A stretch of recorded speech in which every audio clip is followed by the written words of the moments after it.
Welcome to the dark side of BEASTwriter, pick 6 at 6. This is your host, Ryan Sakamoto, and we are going to be breaking down all the things, rumors, what I'm hearing from Raiders headquarters, why people are putting out trade downs now, why people are also citing Peter Skoronski but not sourcing me. We all follow the same people. It's crazy how people are not giving me credit that I deserve. Let's put it 100, right? But I have the back of the DOB mob. I know you guys will take care of that and just drop a comment very kindly and say, hey, look, you got to credit the source. One, as a Raiders beat writer, right? Like, I'm there. Like, you have to credit the source. You can't put up information knowing that we follow each other and not credit the source. That's just bad vibes. And we're all about good vibes. So again, is it kind of like one of those things that's just getting irritating, right? Like, it just irritates me that all of a sudden people are trading down in their mock drafts. And then, look, I'll give credit, right? I always give credit, and I'm going to start it right now, right? I put my money where my mouth is, right? So I call myself out when I get these wrongs, beast receipts, whatever. I don't care. Who cares? I get them more right than wrong. But look, quarterbacks, I suck. But when it comes down to it, you got to credit the source. If you're a content influencer, you have to credit the source, especially if you follow somebody, right? Like, if you guys follow each other, like, isn't it like common sense to credit the source, especially if it's not a Raider beat writer, right? Like, there's only a handful of us that are there. You know what I'm saying? So, like, that's the thing that just irritates me. We all follow the same people. So it just really irritates. And I put it up on Instagram. I said, look, like, if you're going to talk about Peter Skoronski, let's credit, one, because I'm there, right? As a Raiders beat writer. Two, you just credit the source because that's the professional thing to do, right? But for me to ask someone to be professional and they're not being professional, I mean, that's why they're not in this space, right? Like, not to say I'm better than anyone else, but I'm just saying that the professional thing to do is, if you're going to put something out there, don't try to pass it off as your own. Credit the source. All right. I'm just going to keep it 100. I don't know what else to say. But anyways, we're going to get started. This video is on CJ Stroud. There's been reports out that CJ Stroud scored poorly on the S2 test or C2 test, whatever the case may be. That kind of like a Wonderlic test. Obviously, every NFL team is familiar with it. I know GM Dave Ziegler says he doesn't use it, but he's familiar with it, right? Like, it's kind of like your cognitive thinking comprehension test, right? It's kind of like when we're in high school, you take the STAR test, right? For those who live in California, or the SAT or the ACT, right? So it's just kind of how smart you are in terms of certain things that you look for. And then it's obviously you can take psychological tests, right? Gosh, what are some of those psychological tests that we took back in high school and then also in college? Anyone take psychology? Anyways, all right. So question is CJ Stroud an actual option for the Las Vegas Raiders? The answer is no. All right. Talked about it since day one. The answer is no. All right. So I'm getting hit up DMs on Twitter. And I'm going to circle back because I know some of you guys and a lot of you guys are now watching the live streams on TV. I know this for a simple reason. One, it was brought to my attention, but two, I kind of noticed it. Like, SVT Vasquez, you're one of the guys that works out and then also watches me on TV from your home on the cardio. I know because you tagged me on Instagram and I reposted in the IG story. Same thing applies with my guy, Harry Ruiz, who also covers the Raiders. This guy grinds too. I mean, you want to talk about a guy who grinds? Go follow my guy, Harry Ruiz. Very, very good at what he does. And you may have heard him on Raider Nation Radio. Obviously, he has his own Spanish Raiders little brand that he's building up. So follow my guy, Harry Ruiz. Very, very good guy. I love that guy. Like, truthfully, genuinely love that guy. I love that guy. Like, love is a strong word. I love that guy. But go follow my guy, Harry Ruiz. All right. So yeah, Harry Stroud. See, I'm dyslexic too, so I just said Harry Stroud. Harry Stroud. CJ Stroud, and I haven't got much sleep, if you guys haven't noticed. I didn't even go to the gym today, believe it or not. Because I'm so set on keeping these scheduled live streams going that, again, in order to gain something, I have to sacrifice something. And so I'm going to sacrifice my gym time, which is my me time, for the DOB, right? Because I feel like this is where we're going to hit it hard. And that's why I think I'm really irritated with people that just steal my analysis or pretend like it's theirs. Like, no, it's not. Everyone's on board with Peter Skoronski, right? You saw Albert Breer, and Albert Breer, by the way, is a good guy. I don't think he's piggyback on my. I mean, he's national media. I met Albert Breer at Raiders headquarters. Really, really good guy. So I don't, Albert Breer, I'm not talking to you, my guy. But or Peter Schrags, that's another one of my guys. But like certain people, you kind of know, like, bro, everyone was talking defense. But no, I don't think CJ Stroud is going to be an option for them at 7. And this is the reason why. When I formulate my analytics on exactly how trade downs work and where the valuation versus evaluation come into play. And I know some of you guys wanted me to explain the vertical board versus horizontal board, but there's so many different layers to that. It's really difficult to kind of teach you guys the ins and outs of the draft board and how the draft board's being ran in specific war rooms. Like, I'm not going to know the Raiders draft board, right? They're not going to show me, hey, Beast, like, these are our 14 first round picks, and this is what we see in day 2, where we can add value by maneuvering the draft how we see fit. All right. So again, I can provide a glimpse of it, but even then, it's like it's so much advanced that it's going to leave you guys guessing exactly what the heck I'm talking about. Like, for instance, I'll try my best, all right, but I don't have a big board behind me right now, right? In fact, I'm probably not going to have a big board behind me because I don't know if I should say it. Anyway, someone copied my big board that I had behind me earlier on, if you guys follow me, and they actually used the exact, there's no way you can use the exact picks of what I had on my big board verbatim. And Daniel Kim was like, I don't know if you should be doing that anymore. Yeah. But no, you know what? I love Raul Star says Albert Breer is tight with Ziegler. Yeah, Albert Breer is a great guy. If you ever had it, dude, I'm telling you. So I have a funny story about Albert Breer, who also reported Skoronski and obviously Devin Weatherspoon. Same two people that I reported. Go figure.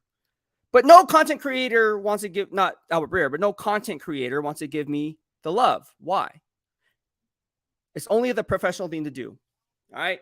But anyways, I have a good story about Albert Breer. So he was coming into Raiders headquarters. I want to say it was during the year, in the beginning of the year.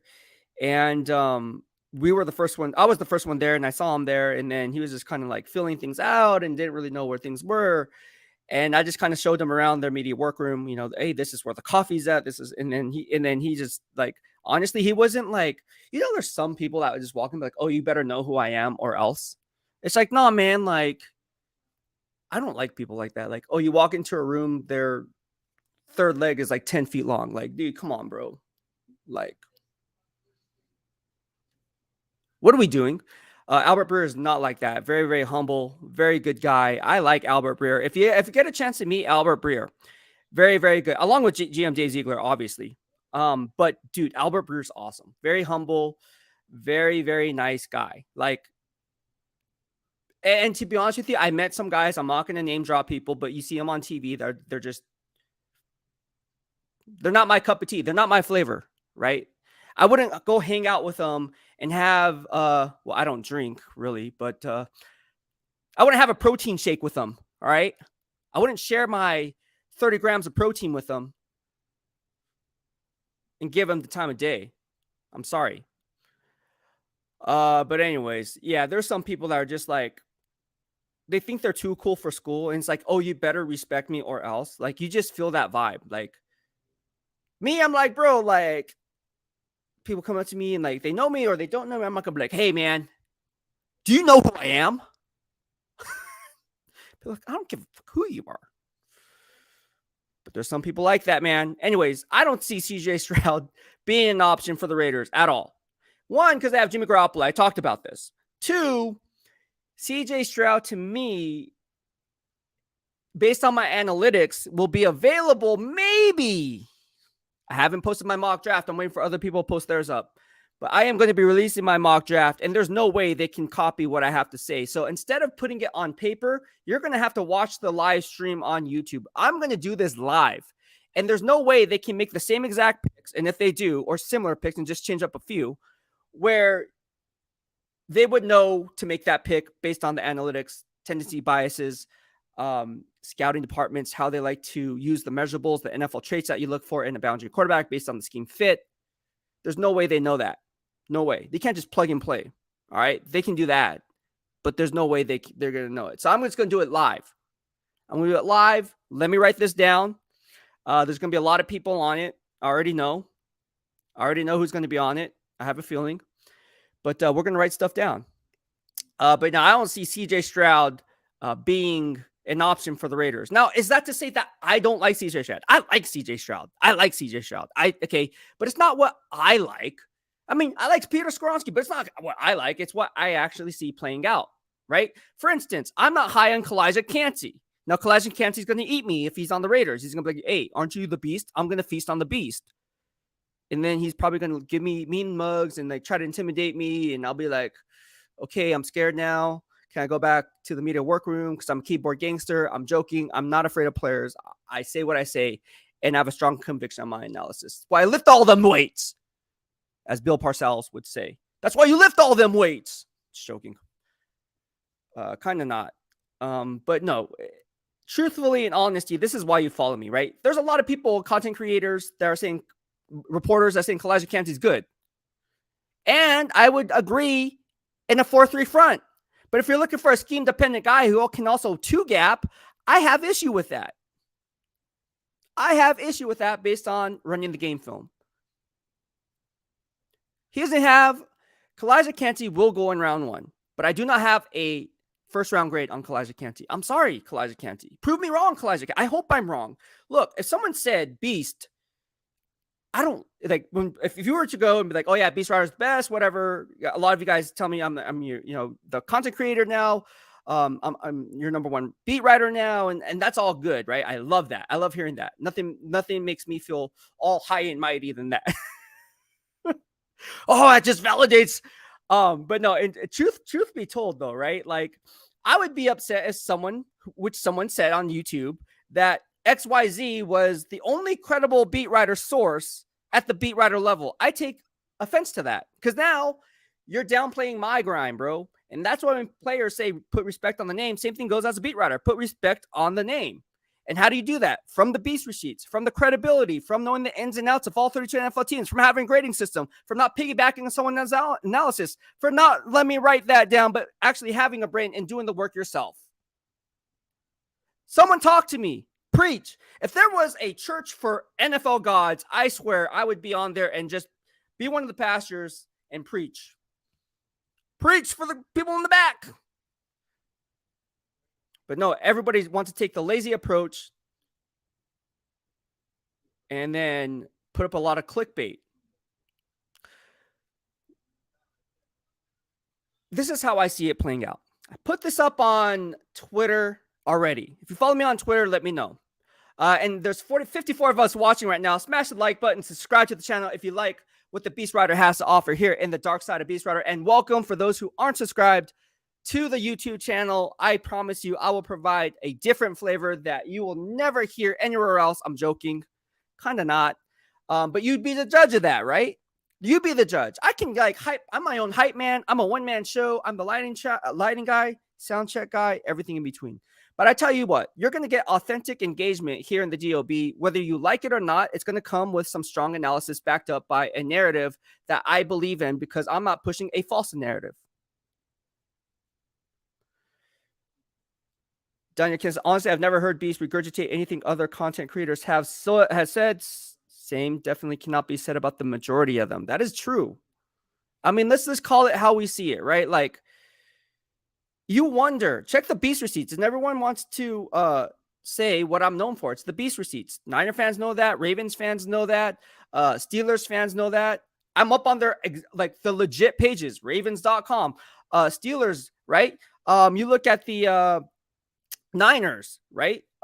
There's a reason for the Beast receipts checkout, right? Just that's my proof that I know what I'm talking about in real time. I'm not a triple F. I'm not a flip flop or fake. You know, you flip your analysis in real time, being like, oh, like for instance, if I say Kalijah Kancey is not good, I like him. Don't get me wrong. I'm not saying he's not good. I should not a first round grade. Okay. Now he's going to go in the first round, but that doesn't mean that he's a first-round talent. Does that make sense? Because I only have 16 players with first-round grades, 17 to 31, right? Picks in the upcoming draft will be going in the first round, but that doesn't necessarily mean they're first-round talents. You know what I'm saying? In any given draft, that number changes, right? When I asked John Lynch back in 2018 how many Pro Bowl check the beast receipts. I asked him in his pre-draft presser. We just finished one with GM Dave Ziegler, so I asked John Lynch, and he knew it was coming. He knew the beast was coming. So I asked, hey, your job, and I was going to do it to Dave. I was like, nah, man, I'm not going to do it, Dave. But I was like, because me and John have that, he knew he already knew. He already knew it was coming. So I was like, hey, man, your job is to evaluate talent. How many Pro Bowl grades do you have in this draft class, this 2018 draft class? And then he kind of like took a step back, but Pro Bowl grades? And I was like, yeah, Pro Bowl grades, because you have to project for that, right? Like, that's part of your job. He's like, yeah. And then he gave me the number. And so whether that number is a smokescreen or not, I knew to ask that number why. Because if you look at that draft class and you run the analytics, I've been covering the draft since 98, doing mock drafting since 2007, you would know, and I would know, that in that draft, there is talent to be had, but based on the positional need, were they going to be reaching for Mike McGlinchey, which I had mocked to them. And now he's with the Denver Broncos. And I like George Paton. I think it was a sound move. I mean, Mike McGlinchey lived in Campbell, moved right to Denver now. Denver has a great offensive line coach there. They're going to do good things there. And but I knew they should have went after Roquan Smith. I knew once Roquan Smith was off the board at 8, they should have instead tried to trade up and still get the guy. But then again, they got Fred Warner, right, in the 3rd round. So you can't go wrong with Fred Warner. Fred Warner, Roquan Smith. To be honest with you, I would rather have Fred Warner of the two. But looking back in real time, I'm not going to sit here and lie and say, I had Fred Warner going in the top 10 pick. There's no way. He's a converted defensive back. Flinko versus Flinko says, I still feel we're going to trade back and collect picks for the 2nd and 3rd round. I'm fine with that as long as we get some defense. Yeah, absolutely. Day 2 is where it's going to happen. Post it up on Twitter. Check the beast receipts. I said that there's going to be 3 draft day trades when it's all said and done. Day 1, day 2, day 3, doesn't matter. Oh, yeah. Daniel Kim says, I like Ray and Farrell a lot. We'll be live with them on draft day. That is dope. Follow them. Follow Raider Ray and Farrell if you haven't already. All right, D-Man says, that's cool, Daniel. I'm definitely going to catch that live. Jack Kenna says, Daniel, did you watch their last show? So that's a question for DK. Daniel Kim says, 56 in the room. Hit those likes and subscribe to our man Beast. Also hit the bell notifications to keep up with every day drop of DOB knowledge. Yeah, straight from Raiders headquarters, right? Like just down the street from my house right here, right? I'm doing this live literally from down the street from Raiders headquarters because I'm there. Just because I live there doesn't mean like, oh, no, yeah, okay, you live there, but I'm there. So for those who are new, I am one of the beat writers, right? Entering my 2nd year. If you guys missed the beat the 1st year, don't miss the beat the 2nd year. I promise you, you're going to be hooked on my stuff. I got to be my own hype, man, but you guys can be the judge of that. Oh, all right. On to 6-0 says, Beast, what questions are you looking forward to asking our new players? I'm going to hold that in the bag because I don't want people stealing the questions I'm going to be asking. I'm joking. No one's going to be stealing the questions I'm going to be asking. No, but to be honest with you, there's always a set, a formula that I have to my questions. And I've been doing this for years with the 49ers. So 49ers players already know what I bring to the table. Hopefully the Raiders players know what I bring to the table. It's going to be fun. It's not going to be something that's going to catch them off guard. I think that once you get drafted, it's one of those things where, hey, like that's a special moment for the player, right? So you don't want to do anything. Hey, man, like, I remember, I don't know if I should say that. My boy Devin Cajuice, all right? So my boy Devin Cajuice, if you guys know him, played for the Niners. And he goes to the media workroom, and then he was so, and he's like one of those like hippie type of dudes. And he didn't care. He was just like started cursing. And I was like, oh man, dude, like you can't do this. Like I was just like, the beat writers are like, yeah. I'm like, dude, you can't be doing this, man. And at the end of it, Bob goes, hey, don't put any of that curse up in there. Which at the time I don't think, and I take that back. I think someone might have tweeted that out before it went live or posted on social. But that was funny. He was just so amped to be in the 49ers training camp. Devin could juice. All right. Raul says, Beast, which quarterback fits better McDaniel's system? Well, they're not going to go quarterback, so I think it's a non-issue. Now watch them go quarterback. I'm not going to talk about quarterback because I truly believe they're not going to go quarterback. So I don't want to waste your time thinking which of these top 4 quarterbacks fit in the system, because outside of Bryce Young, I don't think they're going to take a quarterback. And Bryce Young is going to go to the Carolina Panthers #1. That's locked in. Place your bets on that one. But don't blame me if you get it wrong, man. I'm just saying. Just another D says, yo, Beast, what's it like being on the facility on draft night and the picks are coming in? It's okay. So let me just tell you how this is, right? And so, like, when you're in the draft, you have the team that's in their own war room, right? With the draft board behind them and everything in between, with all the scouts, all their positional coaches, whatever the case may be. And so then you have us in the media, right? So every NFL team runs it differently. They really do. I know with the 49ers, we have our media workroom. We have our own little cubicles with our nameplates and everything. And what happens is once the player gets drafted, we then talk to the player on a virtual call, whether that be through a teleconference call that we have with like opposing coaches that we usually have when I was during my time in San Francisco, or we would have like a virtual meeting, right? That's kind of like the virtual thing to do these days, is having like a Zoom call or like StreamYard call, whatever thing, Google Meet, whatever the case may be. And also what's really cool about draft week, I call it draft week. I don't call it draft day, because this is where we actually we get really good food. Like we get to eat like what the players eat a lot of times. So I remember with the 49ers, they would we would go to the cafeteria. We would go and get like braised short ribs. We can have rotisserie chicken, steaks, Oh, dude, Levi Stadium, they had this thing called Medallion Steaks. And the company was made, I think it was Centerplate. Centerplate was a catering company. But they had a contract with the 49ers at the time. Not sure about today. They made these steak medallion things, right? I kid you not. It was actually, I posted on Instagram and Twitter, I think.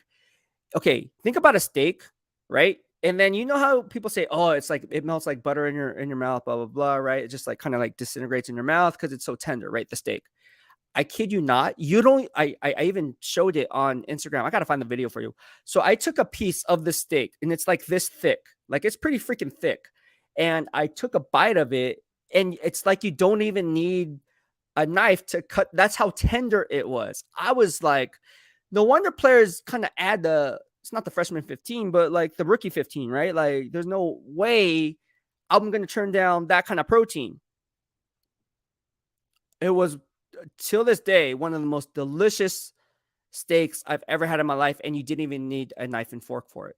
Now people can look at it and be like, damn, that's like Flintstone status. But at the end of the day, it's like, man, I'm a caveman. I like my meat and potatoes. Leave me alone. So that's kind of like how it is with the Raiders. I'm told. This is my first draft covering the Raiders as a beat writer. Last year, I was doing it remotely back in the Bay Area, right? It's making the move from the Bay Area to here. There's a lot of things going on and family things going on. So this is actually my first, for those who know or don't know, this is actually my first Raiders draft here in Vegas. All right. So I'm not sure of the format, but I'm told that we get food there, just like with, Levi Stadium with the Niners. So I'm really excited. I've never actually stepped foot in the cafeteria, but we will see how it goes. We'll see how it goes. Sometimes they bring it to you. I don't know. So I'm really excited. So I guess what I can say is that's basically the basis of it. After every pick is made, you go on a virtual call, teleconference call, whatever the case may be, interview the players and all the beat writers. There's only like a handful of us, right? So there's only like 10 of us that are there. And I'll be honest with you, like maybe a few trickle out on day 3. I'm just going to kind of check out early. But for the most part, the beat writers will be staying there. And I think this, with the Raiders anyways, they'll stay there, reporters, whatever, they'll be staying there. So there's only a handful of us, right? But yeah, we'll get to interview the players, and then obviously the draft transcripts will come out, and that's where people write their stories, because that's where the questions that are asked. So my questions that are going to be asking some of these players are very specific to the dark side of BEASTwriter, right? I think we already know where this is going. I've been known with the San Francisco 49ers to describe people's games in one word, right? When I asked Reuben Foster to describe his game in one word shortly after he got drafted, right? And then I also said, do you play with a chip on your shoulder, right? So two things, right? One, he had a shoulder injury, and the 49ers beat writers after he got drafted, because that's when the Niners traded up with the Seahawks. I think it was at number 31 to go ahead and get him back in 2017, excuse me. They were laughing because I said, hey, do you kind of play with a chip on your shoulder, knowing you should have been a top 10 pick, but kind of slid? You know what he responded with? He's like, do you even know who I am? I'm joking. That's what he said at the combine. Maybe that's why his stock fell. I don't know. But he got in some, anyways, I'm joking. All right. Me and Reuben Foster got along real well. But then I asked, I said, do you kind of play with a chip on your shoulder? And beat writers were kind of laughing at that because, like, no pun intended, but he was dealing with a shoulder injury. But that's not what I meant. I really meant, like, do you kind of play with a chip on your shoulder? Like, if Devin Witherspoon was being drafted, like, oh, yeah, you play with a boulder on your shoulder, bro. G-Easy status. What you got to say about that, right? But then I also ask another question. I always ask this one. And if you guys follow me with the Raiders and even before with the Niners, the Beast Receipts checkout, I ask players to describe their game in one single word. This is something that I've been known to do over the course of the last 12 years, right? Why? Because I want to know and have them think for themselves, right? Because a lot of times you really don't know. No, who's going to ask you, hey, describe your game in one word? What? Like, usually you have time to formulate your answer as you're answering the question, right? No, man, like, describe your game in one word. And if you notice, if you look at my locker room pulse interviews with the Raiders over this past season, it's fun. It makes them think, right? And Reuben Foster said Savage. And so that's why the Savage name came to light. And that's why he was nicknamed Savage. And that's why people were making graphics with it and everything else like that. Same thing with Quentin Patton to Colin Kaepernick.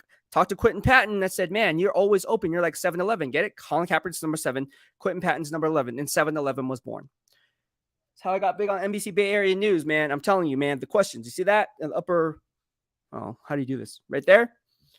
Top area blogger. All right, so I like asking questions like that. But there's a lot of cool questions that I have that are tailor-made to the player. All right, there's 47 of you guys watching this video. Please give it a thumbs up if you like what I have to bring on a day-to-day basis. And if you like these live streams, you guys got to tell me what you guys like. And I won't know that unless you engage with me here on this platform. So if you like what I bring to the table, please hit the like button and also hit the subscribe button. If you're just following us right now, there's 52 right now. So hit the like button. I'm going to look at the analytics to see where we're at on terms of the likes and the engagement. And we're going to go from there. All right. So again, CJ Stroud to me is a non-issue, right? So we have 42 likes right now, but we have 52 people watching. So there should at least be 50 likes right now. It just went up to 43. All right. So again, if you're just tuning in, CJ Stroud is not an option. Now watch him get drafted by the Raiders. Watch the Raiders trade up and be like, ha, ha, ha, we got CJ Stroud. I would be happy with that. I like CJ Stroud. I do. But it's not how I see or what I would do. It's how I actually see it playing out, right? All right, so let's go ahead and talk about some things. Jack Han says, Daniel, then you saw I helped put them together. Ray was his first live with me and OG. Posted for over and over since we think the same as a guy with no show getting flowers. All right, so Flinko says, I hate it when the reporter asks the same exact questions to every player they interview. Oh, man, I ask the same questions. You're going to hate me, Flinko.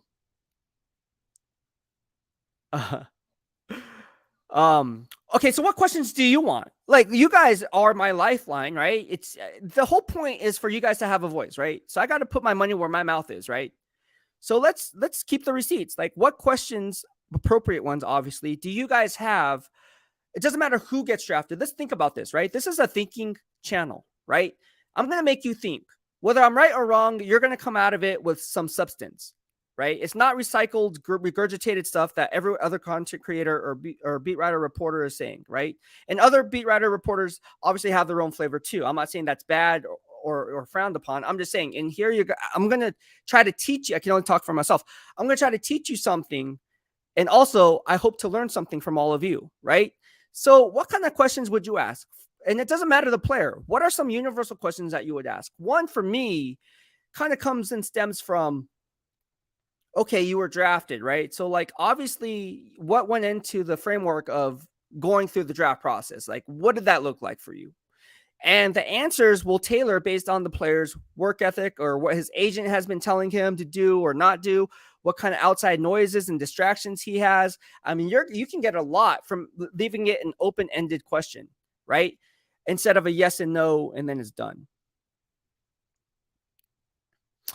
All right, so we're on 35 minutes now and 30 seconds. If you guys like this video, give it a thumbs up. There's 52 of you guys watching. Smash the like button. Also, if you'd like to subscribe to the channel and do that, and you can turn on the bell notification so you get notified when we go live. We're trying to hit 10,000 subscribers here on YouTube. All right, we're trying to aim for 10,000. That's our goal. We're at 5,100 right now. Let's try to get to 5,200 by the end of the month. If we can get to 5,200 by the end of the month, I think that's a win. All right, but I need your guys' support. I need you guys to help spread the love on the dark side of BEASTwriter. And again, all we need is eyes. Once we get a pair set of eyes on our channel here in the DOB, and they see the value that I bring from a beat writer perspective, because I'm there Monday through Friday and up in the press box on game days and on the field, you're going to get a different flavor that I hope that the Raider Nation will see the value in, right? Like, it's a different flavor. Not saying it's better, not saying it's worse, but it's just different. And hopefully you find the value in that, right? I like to be different, right? I like to do things a little bit unconventional. I like to do things outside the box. I don't like to go with the herd, right? And that's part of me being self-employed, right? Maybe my business management background at San Diego State, and obviously my professor that I keep in touch with, who is head of the master's program there. He's not surprised that I'm in the position I am today. But I wouldn't be here without him. Professor Samold, holla at your boy. But by the way, I love Professor Samold. He is a big, big NFL fan. Huge. All right. Egalitarian 207 says, what's up, Beast? What's going on? Just Me says, Beast, day 2 edge rushers you like for Coach Graham. What do you think of Tennessee Byron Young? Yeah, I mean, he's definitely a guy that they can pick up. I haven't ran the grades on him. I'll be honest with you.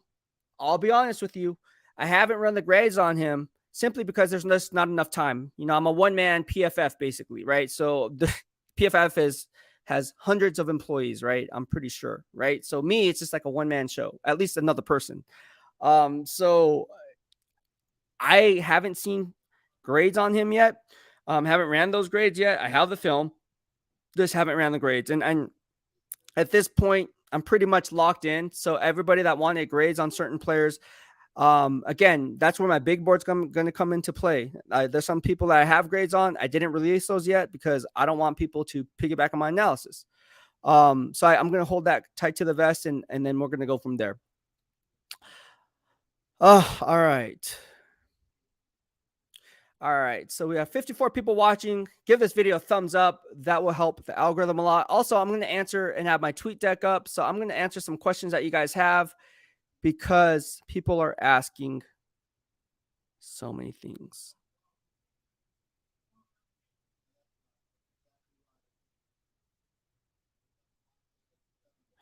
All right, so let's get some questions. What do you think? Okay, so this is from 410 Raider. What do you think of a Raider Eagles trade 7 for 38? Oh, sorry, 7 and 38, which is the Raiders' first and second round pick for Renfro, and the 10th pick and the 30th pick, and Watkins and a depth offensive lineman. Just throwing it out there. I like Renfro, but it seems like his time is limited. I don't like that trade for a number of different reasons. One, I do not see GM Howie Roseman making this deal. Now, credit to, I believe it was Q, who mentioned the trade down, and he mentioned Howie Roseman would trade down with the Las Vegas Raiders from 7 to 10, and then ultimately GM Jay Ziegler would end up getting a second round pick in return. I like the team of the trade up and the trade down with the Philadelphia Eagles and GM Howie Roseman. However, broke down the analytics, as you know, on previous live streams when it came to GM Howie Roseman. I just don't see that happening. At the very least, when you look at the valuation chart on the trade for Devonta Smith at a Roll Tide roll, along with a few others, it only values him at a round 1 and round 3 grade. All right, so that would be pick number 94. So keep the beast receipts that I said on earlier live streams. Again, I challenge you guys to watch my previous live streams, my previous videos, because again, things that people talk about today, we talked about and covered 3 weeks ago, yesterday, the day before that. So again, for me, it just doesn't make much financial sense, valuation versus evaluation, when evaluating GM Howie Roseman and how he likes to run his draft board. And again, to each their own, but I don't see them getting a first and a second just to move up 3 spots for a player that otherwise could have had that in that cluster anyways, unless it's a player that I think they view as a generational talent. All right. And you look at the drafts where they got and went ahead and traded up to number 13 for guys like Brandon Graham, right? You look at guys that they traded up for at number 12, like Fletcher Cox, right? You look at guys that they traded up for in Carson Wentz, Derek Barnett, right? These guys that I liked coming out of college, right? We talked about this, right? Out of Tennessee, Derek Barnett was one of my draft crushes, right? Talked about it with GM John Lynch, right? Check the beast receipts on that. Thought Derek Barnett was going to be the next best edge rusher. Ultimately, didn't happen. Thought I didn't think he was going to be the next Reggie White, but I was like, man, this guy is good. He has a strong get off. I like this kid. The beast receipt did not check off, but GM Howie Roseman thought the same. He traded up for him. All right. Also traded up for Devontae Smith. Also traded up for Jordan Davis. So again, when you look at the dynamics and analytics of a trade up with GM Howie Roseman, yes, I can see it happening, which is why I talked about it back on January 19th in that cluster that I talked about from the 10 to 18 range. But no, I don't like the first and second round valuation because that's just not realistic, and it's not a GM Howie Roseman thing to do. My opinion. Now watch Q be right and I be wrong. Raiders Pinoy says, but good analysis by Q. I like that. I like that option though. I like the Philadelphia Eagles and Las Vegas Raiders trade option. I just don't like the valuation versus evaluation on that actually playing out by GM Howie Roseman giving up 2 picks on the first and second round, especially when the meat and the potatoes of winning this draft is in that second and third round. In my opinion, I think there's a lot of value there. There's a lot of value, and you're going to see more teams who value certain players moving up the draft board in rounds 2 and rounds 3 than in years past, because I think the meat and potatoes, like I said, I only have 16 first round grades, but there's good value to be had on day 2. And we're just going to have to keep a lookout for that. 2 to 4, I should say, because a lot of teams reach for needs and mention the value of the pick. A lot of these quarterbacks get pushed up the board. Some people will go after, odd positions. They might take a kicker or a punter. Might take a Bradley Pinion in the 4th round out of Clemson.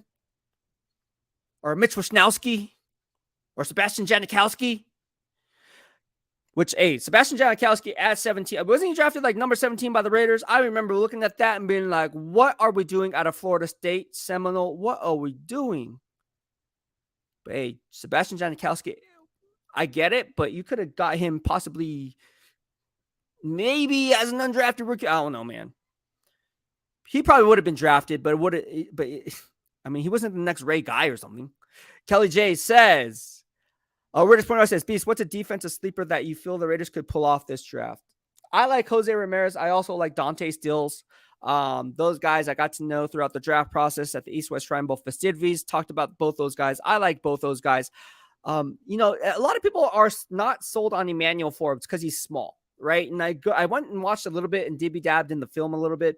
And he's a little bit tiny, right? I'm pretty much bigger than him, right? Not trying to say I'm better than him. I'm not.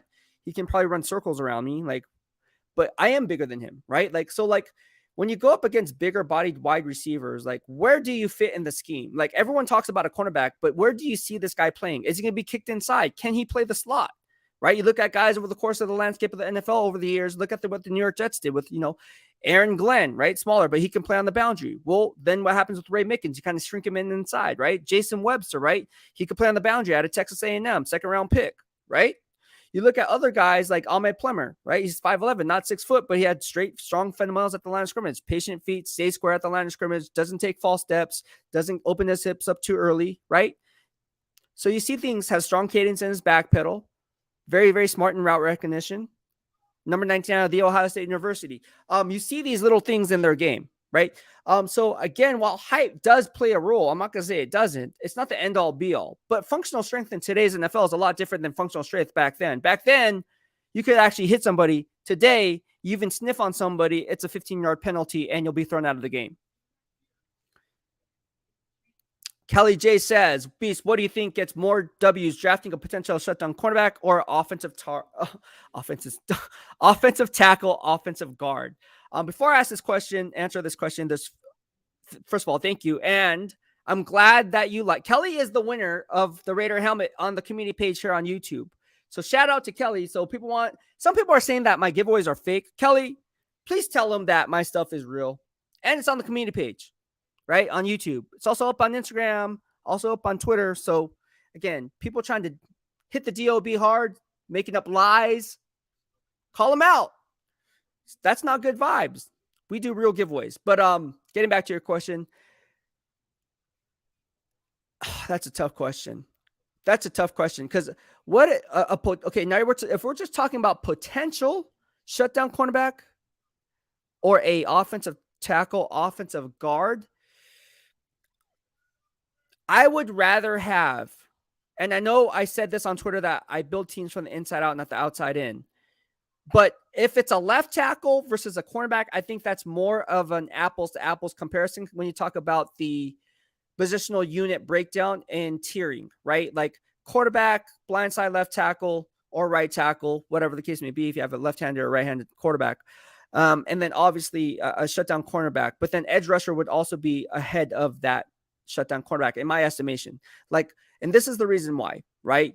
Because if you had a Deion Sanders, right, who's the best shutdown cornerback, can isolate one side of the field, and he did that on any given play, shadowing, mirroring the opposing wide receivers, and you can just play a quarter, half defense on the back end, or whatever the case may be, right? You can even run a cover one, right? Because that single high safety can kind of cheat over a split and kind of help out that weaker boundary cornerback. But in today's NFL, it's a lot different. And I think because edge rushers are such at a premium, I would rather have a blindside left tackle over a shutdown cornerback. And I'm a firm believer in defense wins championships, but I think if you're going to protect the investment, which ultimately is the quarterback, right? Franchise quarterback, you need to give him a blindside left tackle. You need to solidify that. So I would say blindside left tackle. Now, if we're just talking a shutdown cornerback versus an interior guard, based on the valuation versus evaluation, again, interior-based ranking, there's no question, a shutdown cornerback, right? But when I talk about offensive tackle, offensive guard, we're talking about Peter Skoronski here, right? And they don't grow on trees. But at the end of the day, the valuation of and if you see him as an interior guard, you can kind of say, hey, look, if I see him as a guard, I wonder if GM Ryan Poles sees him as a guard and would rather roll with Paris Johnson Jr. out of the Ohio State University at number 9, or take right tackle Darnell Wright, where you don't have to kind of project that conversion because he's been playing on the right side with the Tennessee Volunteers last year. And then you look at scheme versatility. Can this guy kick inside and already in a power-based run zone scheme, right? Or power-based run zone scheme, power-based scheme, or a zone blocking scheme. So there's different parameters that go into the different layers of just explaining two positions. But again, in order to know exactly how this draft is going to play out, that's why you guys follow me, right? That's why you guys follow me. And that's why I like Peter Skoronski based on the valuation versus evaluation in a potential trade down.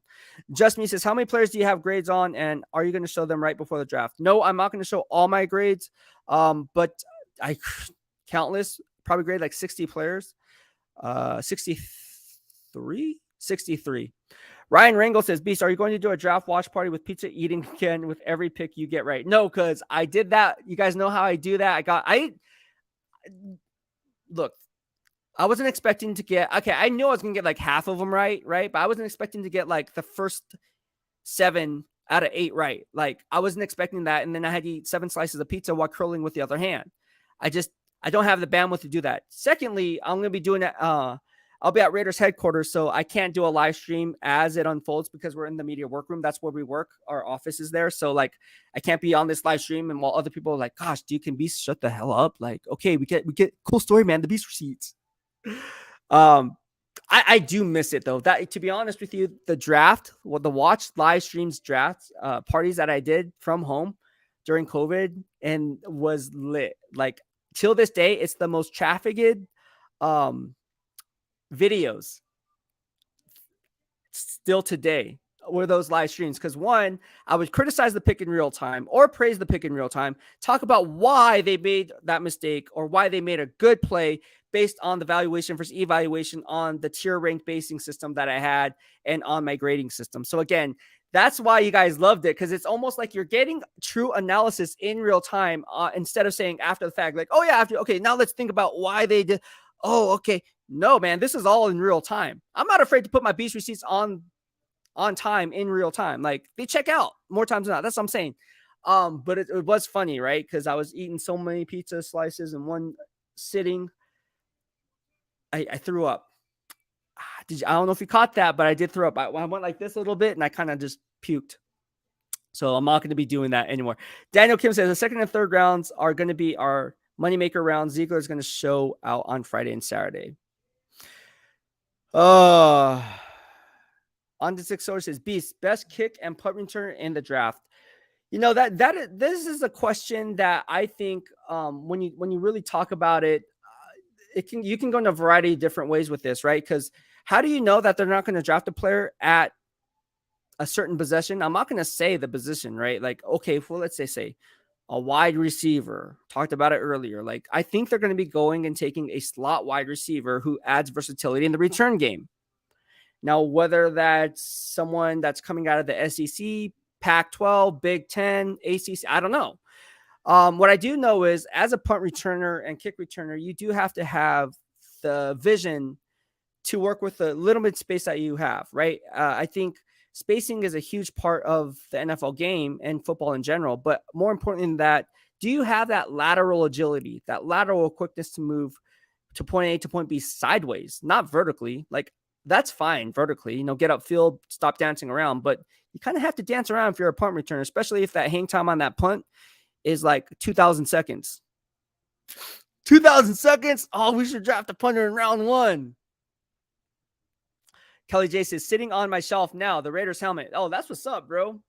I was thinking about, you know what, to be honest with you, what I did with my other giveaways is people wanted me to sign it. I was thinking, I didn't want to ask you, hey, do you want me to sign this for you? But usually people ask me to sign their stuff, but I was like, oh, I hope you didn't want my signature. If you did, I will, hold on, I got a phone call here.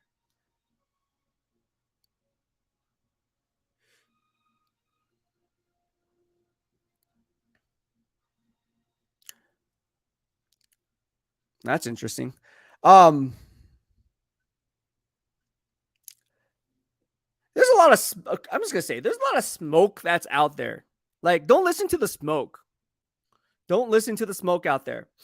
Where the smoke, there's fire. Brandon Springer says, who do you think goes first, Nolan Smith, Lucas Van Ness, or Miles Murphy? It all depends on the scheme fit, right? Like, and again, based on the current draft position, as the board currently stands, it's going to change. We just saw Aaron Rodgers get traded to the New York Jets officially, which is on my mock draft months ago.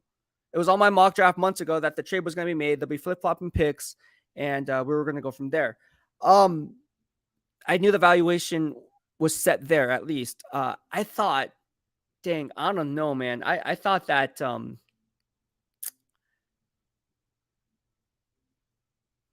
I would have asked for, I don't know if they would have done it though, but I would have asked for at least a first and, I don't know, a player. I would have wanted a guaranteed player. I honestly would have said, I don't care about the first round pick, because in this draft class, how many Quinnen Williams are there? I'd be like, nah, man, I want Quinnen Williams. If I was the Packers, I would have tried to get Quinnen Williams. I know he's unsigned, but just think about Quinnen Williams in Green Bay. That would have been dope. I would have kind of tried to press hard for that. Like, you want Aaron Rodgers? We want Quinnen Williams as part of this deal. That's guaranteed talent.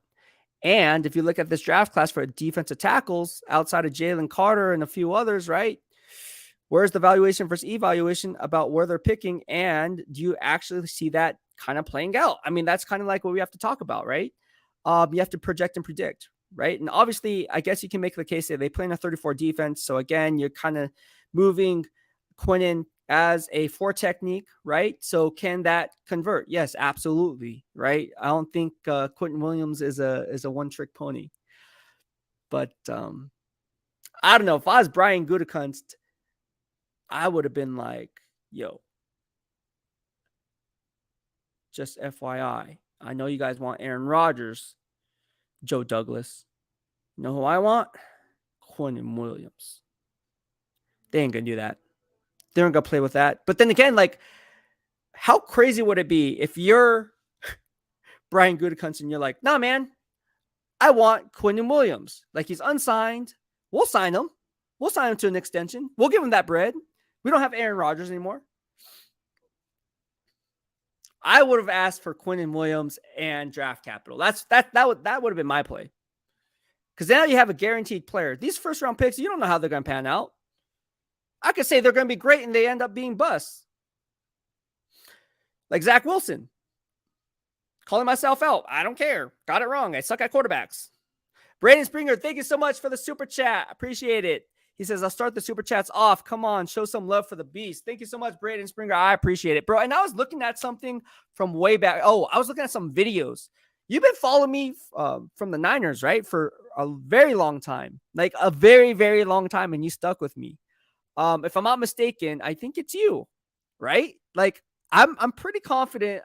It was early in the morning. I didn't go to sleep again because I was running game film, watching film, talking to a lot of different people. I didn't go to the gym again today, but you've been following me for a while, man, and I appreciate that, man. You're loyal. A lot of Niner fans in here are loyal. I like it, and all about good vibes. Raul Suarez says, but thank you so much for the super chat. Yeah, if you would like to support the channel, we've been on 56 minutes and 33 seconds. And if you'd like to throw down a super chat to show your love and support, please do so. Also, I understand times are hard, so just give this video a thumbs up. There's 44 of you guys watching right now. A thumbs up is free. It would help push the algorithm to other like-minded nation like yourselves. And again, the bigger we get, the bigger the prizes. Someone's Onto Six Soldiers like, man, I hope I get to go to a game. He reached out to me on Instagram, said, hey, I hope to go to a Raiders game one of these days. I say, hey, look, if we hit 10,000 subscribers, I'm going to do a giveaway for Raider tickets. So again, if you guys want to go for free to a Raiders game, let's get to 10,000 subscribers. I will make it happen. I will make your dreams come true, as they say on Draft Day. That movie, remember Draft Day? Man, Draft Day is awesome.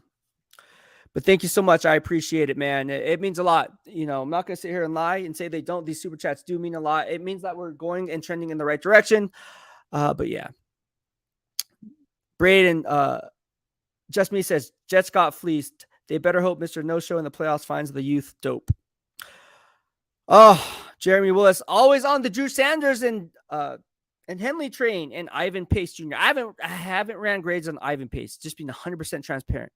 I'd be sitting here lying, and I can lie to you, be like, yeah, I ran grades on Ivan Pace. I'm like, no, man, like, I didn't. And I apologize. Deion Henley, absolutely. Talked about Deion Henley earlier on. You guys wanted grades on Deion Henley? Got a super chat for that? I ran the grades. Raul Sor, I like him. I like his motor. Dude, the guy is going to be a good special teams ace for Tom McMahon. If they draft him, which I think they will. I think Tom McMahon, Coach McMahon, who ended up being friends with his wife, by the way. There's this backstory to that. We're on the same flight from Vegas back to the Bay Area, and she's sweet. She's awesome. This picture I posted on Instagram and so forth. But look, we talk about what the Raiders embody, and Coach McMahon does a really good job of getting his players ready. Like, I think special teams is an often overlooked position.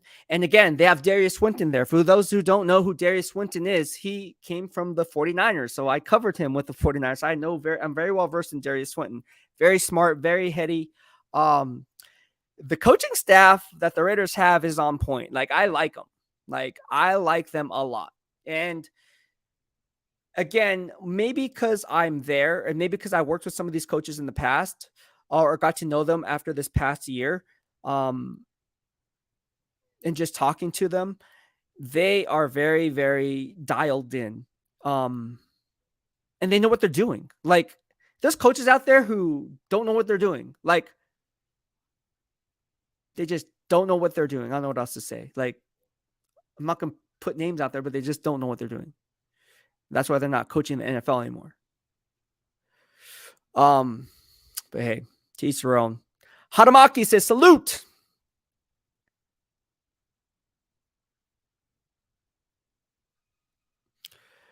Jeremy says, Beast, my question is, how do you like your steaks cooked? He's a barbecue master. I like my steaks cooked medium rare. Medium rare. Ul Suarez Beast. If anyone says medium well or well done, I ain't dating you. I mean, if I go to a steakhouse and the girl says, "Yeah, can I get it well done?" I'm like, man, we might as well just go to the local IHOP, order steak there, and then be done with it. Like, what are we doing? You asked me to rare. Like, I want that thing mooing when it comes to my table. Like, I like blood. Like, what do you want me to say about that? I'm a meat and potatoes guy, like at heart, like for real, for real. Like I can eat meat and potatoes every single day. My last meal of if someone say, "Hey man, you're gonna die tomorrow. What's your last meal that you want to eat?" I'll be like, "Hey, give me some meat and potatoes. Give me a bone-in ribeye. Give me a 30-ounce bone-in ribeye. Some garlic mashed potatoes with some wasabi butter on it, and I'll be done with it. You ever have wasabi butter? Oh my gosh, you're missing out if you're having wasabi butter. I'm telling you, like spicy, but like getting hungry just thinking about it. All right. Which players can you see the Raiders overdrafting based on your grades due to fit? That is a great question, Raider Nation T81. If you guys have questions, send me super chats. I'll also answer the ones who obviously didn't send me super chats. But if you send a super chat, I'll get to your questions first before the others. And also, I'm going to talk about Twitter a little bit because some of you guys are asking questions on Twitter. I have that up right now, and also on YouTube and Instagram. Ooh, got some Instagram ones.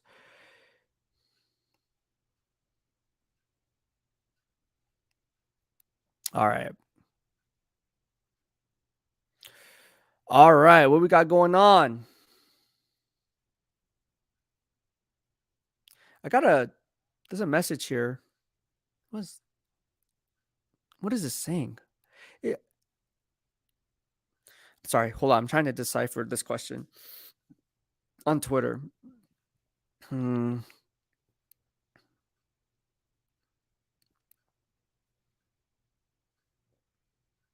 Okay. So Edwin from Twitter says, we have bigger needs than offensive tackle, offensive guard. If they don't feel the quarterback of the future is there when our pick comes, then we have to go defense. First round wish list: Jalen Carter, Devin Witherspoon, Christian Gonzalez, AR-15.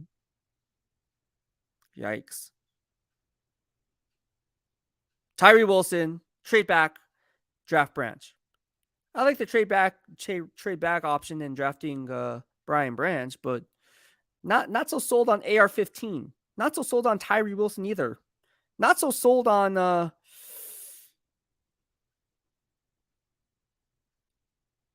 Jalen Carter, to be honest with you. Because, again, you're living in Vegas, bro. I live in Vegas. Like, temptation is all around. Trust me. Trust me. If you're immature, I don't care how strong the locker room dynamic is. Like, you're not gonna be babysat all the time. Like, all right, like I'm just saying, like temptation is they don't call it Sin City for nothing. They don't call it Angel City, City of Angels. It's called Sin City. All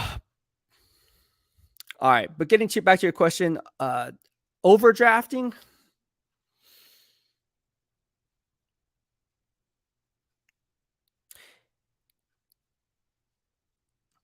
It just depends on because I don't see GM Jay Ziegler overdrafting, and that's not being biased. It's just he always goes BPA, and he always does a smart thing of looking at the valuation versus evaluation when it comes to the tier rankings, right? And I think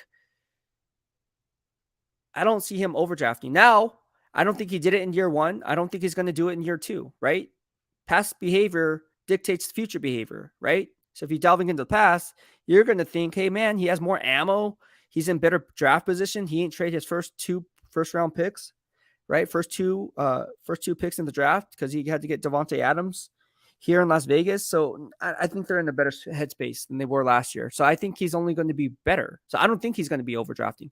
Now, if he does, I'll be sure to point it out. Like, I'm not going to sit here and say, hey, look, I can have an opinion on something and be wrong.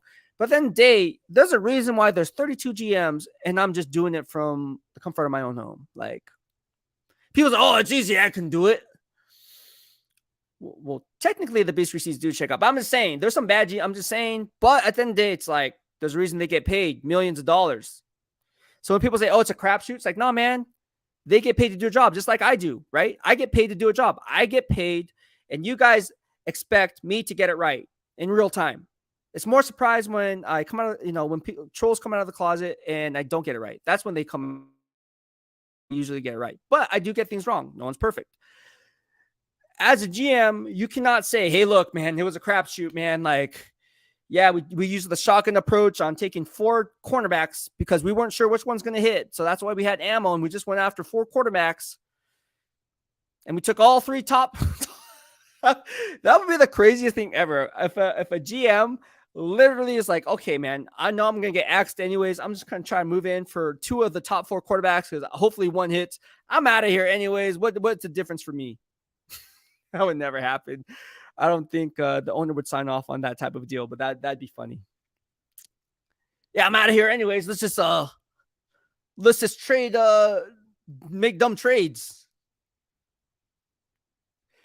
DB Cooper says, did you grade out Dave Ziegler's picks at New England? Yes, I did. Go check the Beast receipts up on Twitter. It's all on there for you. And Dave Ziegler, obviously, Bill Belichick was the GM technically, right? But GM Dave Ziegler was right there, right? I think he had a strong say. But yeah, all that's up there.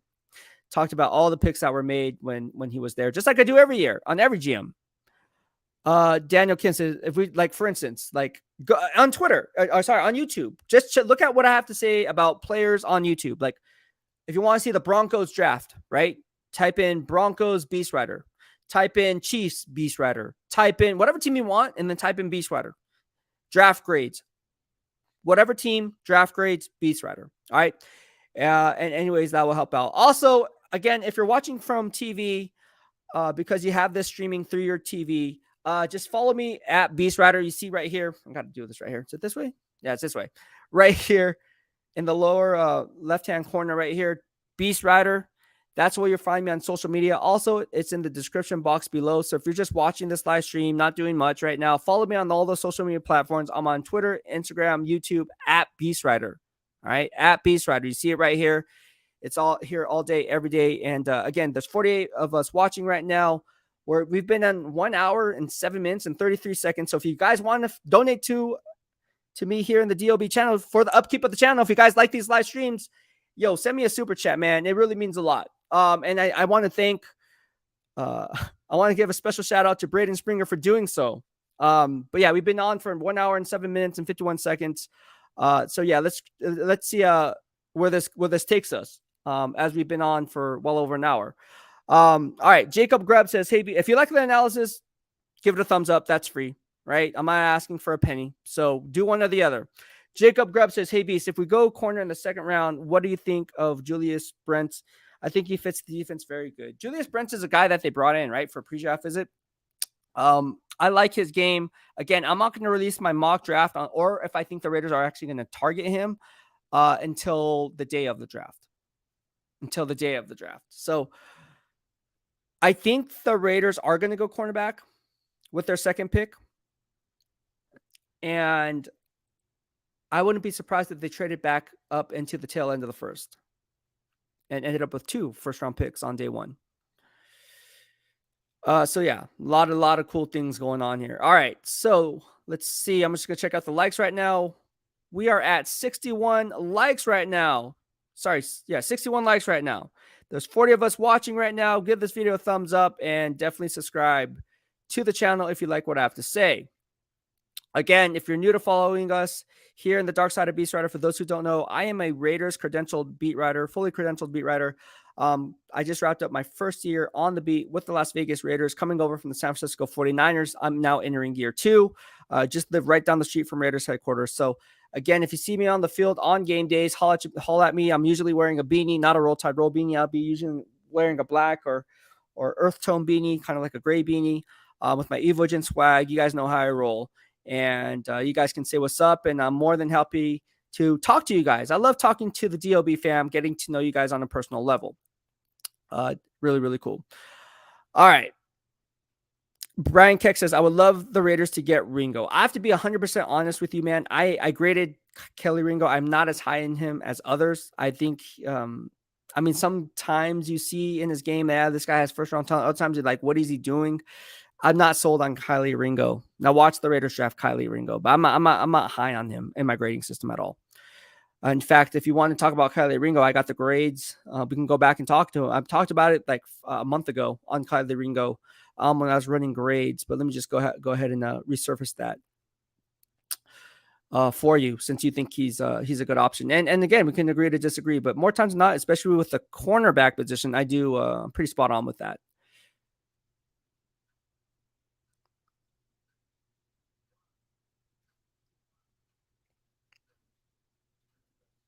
So I just have I just want to know. Had a quick question. Who do you guys follow here on YouTube? Like who do you go for your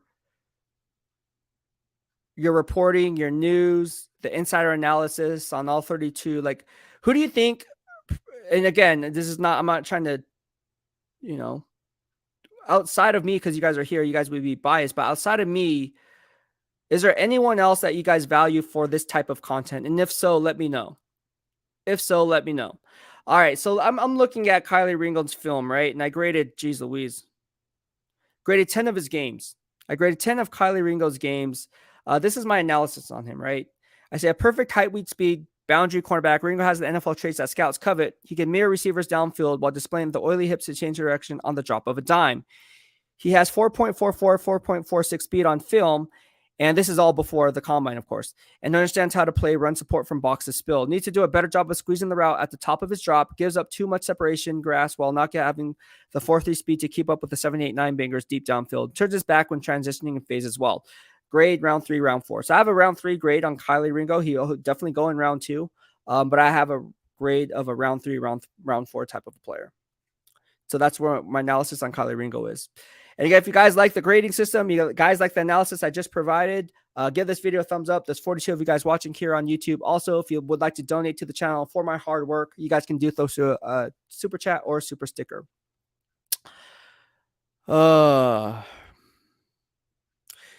Hadamaki says Sanji in the autumn win bag, and Hadamaki says Sanji is good. I think Sanji needs to have me on his channel. What do you guys think? You guys should tell Sanjit to have me on his channel. Because a lot of you guys came from Sanjit. That's why I asked the question. But hey, if you guys want me on his channel, you guys let Sanjit know. You guys let Sanjit know.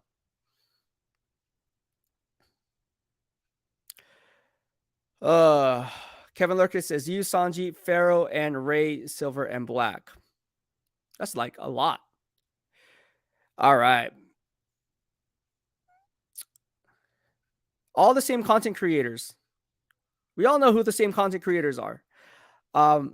Who's your favorite beat writer? Let me just say that. And you can say me, and you don't have to say me, right? Because I'm new. But if you want to, that's cool. But who's your favorite beat writer, reporter? I just want to know, because like I think it's cool to know who they are. It's interesting to know my audience, right? Like, so I'm asking you, because maybe I'll have them on, right? We have a show called Don't Miss a Beat from the Beat. So if you have a favorite beat writer that you want me to collab with, I'll be like, hey, man, the majority of my fans like you. Would you like to hop on the show? Jacob Grutt says, not Vic. Ryan Rangel says, Beast. I like Vic, for the record. I like Vic. Jacob Grubb says, Q. JV said, you should try to get on Silver and Black today with Scott and Mo. I also locked on Raiders with Q. Hey, so again, it's up to these guys, right? Like, I'm willing to do it. So if you're on those channels and you're dropping these comments on my channel, drop the same comments on their channels. Hey, you should have BEASTwriter on. Let them know, right? Let them know. I'll try to get Q on. We'll see what goes. We'll see where it goes. I know he has locked on Raiders, and yeah, I think that would work well. But yeah, let Q know, because Q probably, I mean, you guys are the one that makes Q listens to you guys. I know he listens to you guys. So you guys have a voice. Let him know who you guys want, and maybe we can make that happen. I'm open to Q. Hadamaki says, this channel 100. I was just congratulating myself for having insight on the draft with the Beast. All All right. Scientific Soldier says, Beast, what is your favorite player in who Six Soldier says, Beast, who is your favorite player in the draft? Who is my favorite player in this draft? That's a tough one. I like Will Anderson. I think he's the best player in this draft. But who was my favorite player in this draft? That is a tough question. There's a lot of good players. I really like I really like Peter Skoronski. I like Peter Skoronski. I like him a lot. He's the best offensive lineman in this entire draft class, hands down. It's not even close. True technician of the game. It's going to be a Pro Bowl player if they kick him inside. Now, if they kick him at offensive tackle, he could also be a pretty good offensive tackle, but I think he would be an all-pro. I don't want to go as far as all-pro. Definitely a Pro Bowl guard, right, if you kicked him inside. So, for me, my favorite player is Peter Skoronski. I would say Peter Skoronski, two players. I would say Peter Skoronski and Devin Witherspoon. All right. I'll give you one from each side of the football. I like Devin Witherspoon a lot.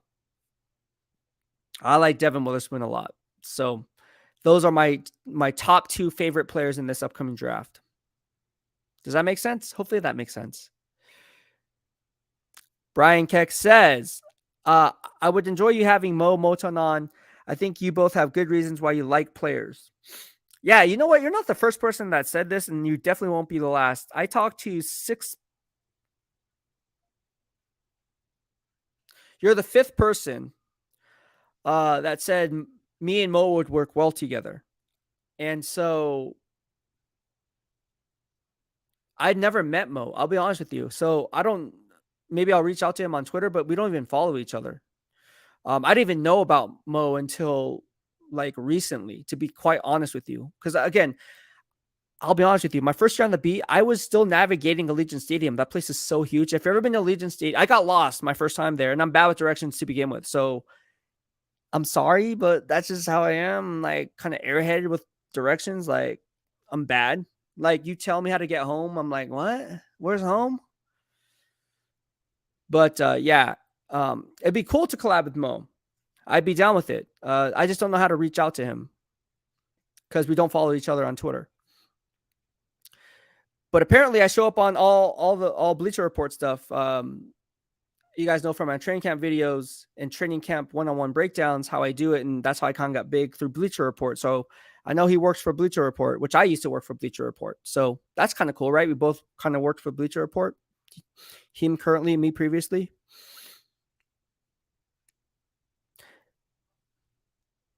Daniel Kidd said, I listen to Q. He's just a more well-spoken professional regular content creator. He doesn't actually provide any real insight based on understanding of the game and the league. Braden Springer says, Colin Coward is one of the guys I like listening to. Besides that, I just read reports and Good Morning Football once in a while too. Interesting. Jeremy Willis says, that franchise guy, Brett Coleman. Who's that franchise guy? What is that? What franchise? Oh, is that the name? Is his name that franchise guy? I'm confused. Is that who's the franchise guy? Is that the name of his I'm not trying to be funny. I'm just trying to figure it out. Is that the name of a guy? Brett Coleman? Is he the franchise guy? I'm confused. LQ19 says, how many actual picks will be made after all the trades? I think about 9. Yeah, you hit it on the nail. I think it's going to be around 8 or 9. I think it's going to be around 8 or 9. Jeremy Willis says, Beast, do a collaboration with the franchise guy or Brett Coleman and Silver and Black today. Okay, I have no idea who these guys are. I know who Brett Coleman is.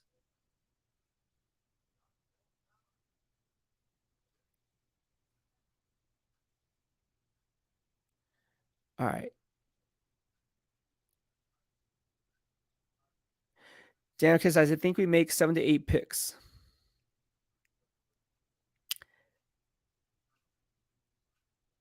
All right, that's his handle. Got it. On to Source says, Beast, can we hear your evaluation of the Deion Henley linebacker from Washington? I heard people say his best position is weak or strong or even middle linebacker. What do you think? Definitely on the weak side. He's definitely a weak side. Take advantage of speed. Let him put his ears back and go.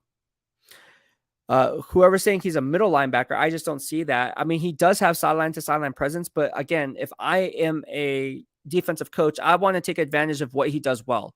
What he does well is you take advantage of his speed. I mean, he has a strong get off, is very fast, has a nonstop motor. Let's use that. Let's use that. Let's free him up a little bit.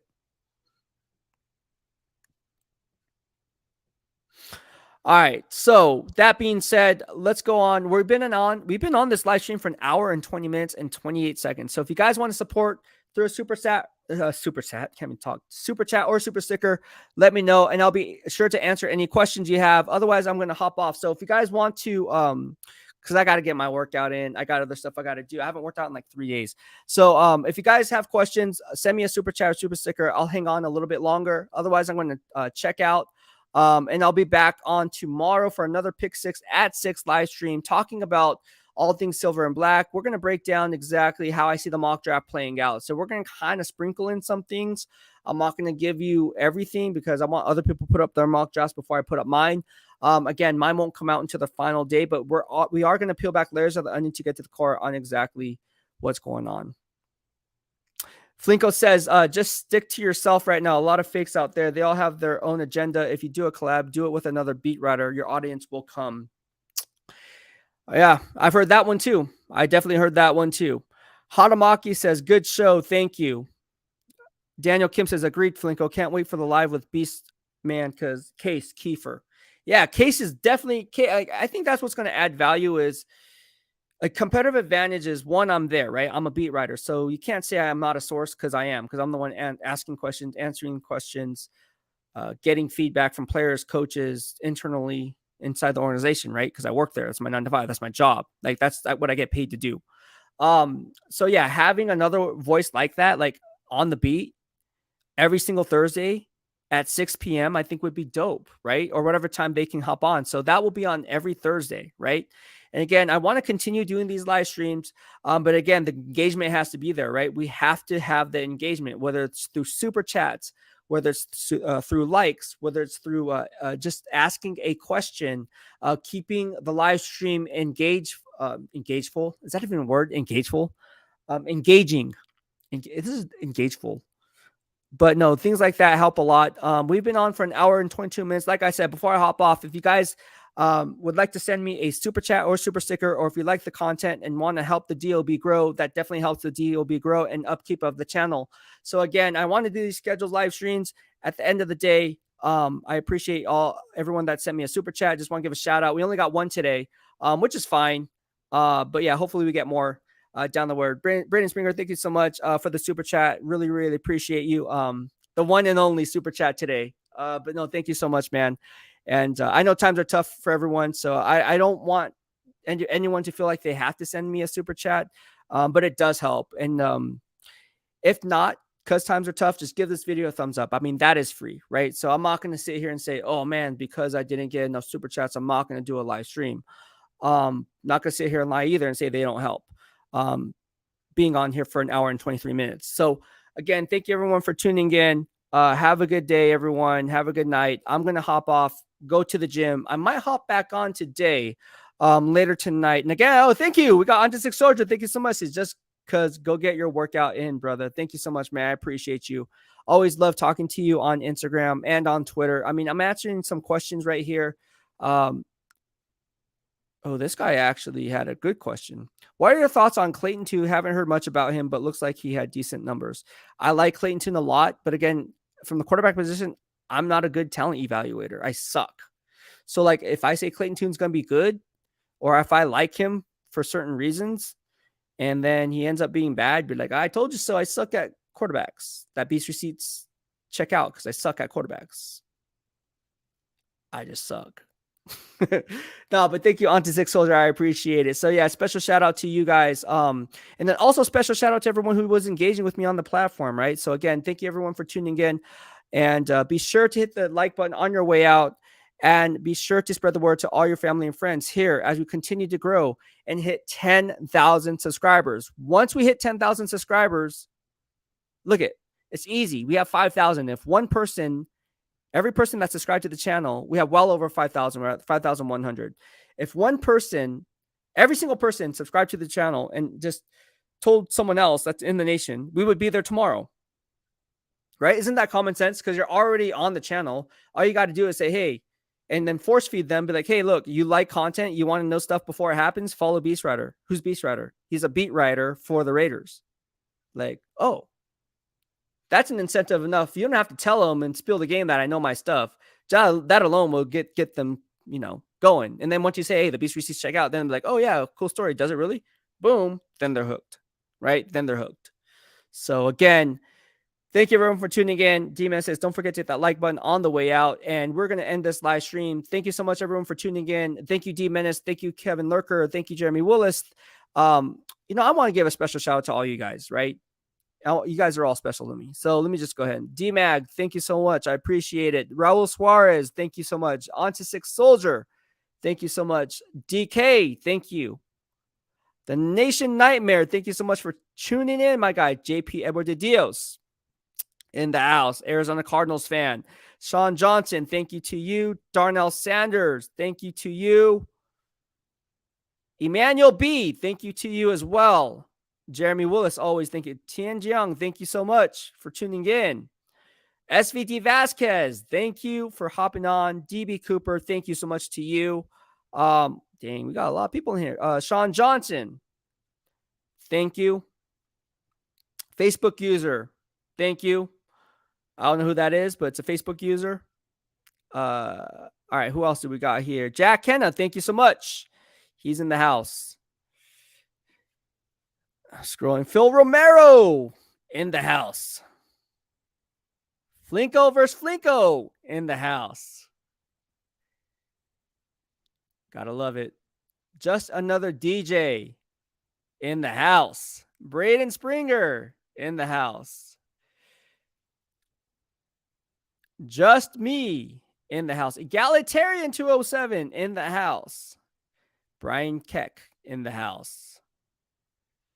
In the DOB fam. Ryan Rangel in the house. AlQ19 in the house. He had a question. Is Jerry Porter Jr. at 12 or 13 a reach or a good value? Horrible. That's a reach. Reach. Huge reach. Write that down. Let me write that down. Huge reach. Huge reach. I'm not a fan of Joey Porter at all. Fan of his dad. I like his dad. Not a fan of Joey Porter Jr. But yeah, thank you to everyone for tuning in. Kelly, thank you so much. I appreciate you, man. Yeah, there's a lot of people in here, man. There is a lot of people. Braden Springer, and thank you so much for the super chats, my guy. I appreciate it. So this is all good stuff here, right? Like this is all like valued content here in the DOB. And again, I hope you guys find it in your hearts to share my stuff, right? Because if you guys want to continue me doing this, at some point we're going to have to grow faster than what we've been growing. And I know we're growing at a fast pace, but again, we should, if you look at all the other content creators, like the difference between, and I'm not saying I'm better than them, but the credibility comes from someone who's actually there, right? Who's the one who's actually asking the questions for people to make the graphics for their Instagram stories or the graphics for whatever the case may be, or hopping on a stream and talking about a certain subject of a question that I asked to GM Dave Ziegler or Coach McDaniels or some of the players, right? So again, for us to grow, wouldn't you want somebody to have some kind of following? And again, it's up to them. Let them decide if they want to follow me or not. But in my eyes, like definitely being a beat writer holds its weight. You know what I'm saying? Like you could be a crappy beat writer, right? And you still have followers just because you're a beat writer, right? Hopefully you guys don't think I'm crappy. You're like, oh yeah, I follow this guy BEASTwriter. He sucks at his analysis. But no, it does hold weight, right? So I challenge you guys in a good way, right? Because again, if you guys want to go to a Raiders game, I already do it with the Niners, right? Like for those who don't know, I'm coming from the San Francisco 49ers. I give away my own season tickets every single game. And I'm not talking about nosebleed tickets. I'm talking about like next to the $80,000 seat tickets, right? Like legit, like in the United Club section, basically. right? If you've ever been to Levi Stadium, you know those are like bougie tickets. Like, all right. I want to do the same thing at Allegiant Stadium. I'm not going to buy the nosebleed ticket. I'm buying like the ones that are really there on the field where we can get autographs. That's what I want to do.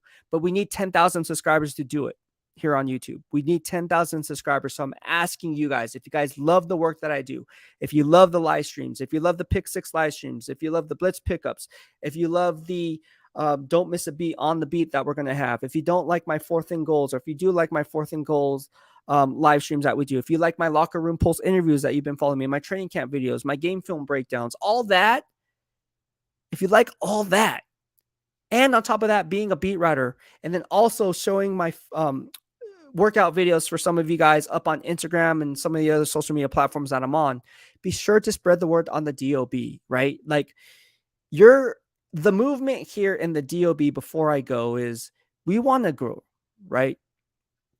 We want to grow. How are we going to do this, right? You like the channel, that is free. You watch, all right? If you guys really want to help me out, right? Another way you guys can help out is watch videos that you have not watched yet. And then look at the timestamp of watching that video. And that way you can see what I had to say in real time, cross-checking it into today. And that will also help me grow. Because if you can't afford to send me a super chat because times are tough, trust me, believe me, I know times are tough. Like, I get it. The next best thing is you watching my videos, right? Even if it's like playing while you're watching Netflix and you just have it on and sporadically listening to it before you go to sleep every night, that will help me out a lot because it shows to YouTube that, hey, look, there's eyes on my stuff, right? And then it's going to show it to other nation that eyes are on my stuff. So you don't necessarily have to send me a super chat. You can just watch my videos, and that, to be honest with you, that's probably more beneficial because then it's going to hit the algorithm that, hey, look, people are watching my stuff. So yeah, I challenge you guys. Look, there's only so many hours in a day. You choose to follow who you want to follow, but I challenge you to go back and watch every single video that you can, that you have not watched yet, and see what I had to say in real time. Cross-check that as we head to the draft. All of that is still relevant. The draft's not here yet. So keep it silver and black, keep it dark side vibes, and always keep it in the dark side of BEASTwriter. Thank you everyone for tuning in. Have a good night. Take care for now. BEASTwriter out.